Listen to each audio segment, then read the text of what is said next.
இயரும் வந்து August 15th அப்போ வந்து நான் வந்து ஆஃபர் கொடுத்துருந்தேன்னு நினைக்கிறேன்.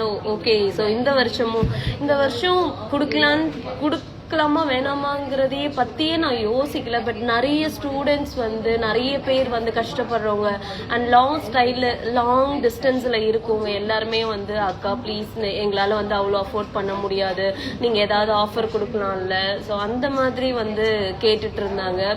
ஸோ நம்ம வந்து சும்மாவே வந்து கொஞ்சம் யாராவது ஏதாவது ஒன்று கேட்டுட்டு அப்படியே மெல்ட் ஆகிடுவோம். ஸோ பசங்கள்லாம் இந்த மாதிரி கேட்கணும். என்னை பொறுத்த வரைக்கும் மணி அப்படிங்கிறது வந்து செகண்டரி. ஸோ ஃபர்ஸ்ட் வந்து என்ன அப்படின்னா அவங்க வந்து இதில் இன்ட்ரெஸ்டடாக இருக்காங்களா, இதை வந்து நல்லா கற்றுப்பாங்களா. அண்ட் இது வரைக்கும் நான் வந்து எந்த லைவ்லையோ எந்த ஒரு வீடியோவாகவும் நான் போட்டது கிடையாது. என்னுடைய ஒவ்வொரு பேட்ச்லேயும் நான் நடத்துகிற எல்லா பேட்ச்லேயும் ஒருத்தர் 2 பேர் கண்டிப்பாக வந்து ஃப்ரீ சீட் இருப்பாங்க. ஸோ நான் இது எந்த இடத்துலையுமே வந்து மென்ஷன் பண்ண மாட்டேன் அண்ட் சொல்லவும் விரும்ப மாட்டேன்.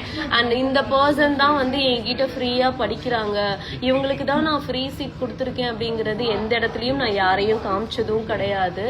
ஸோ அதனால வந்து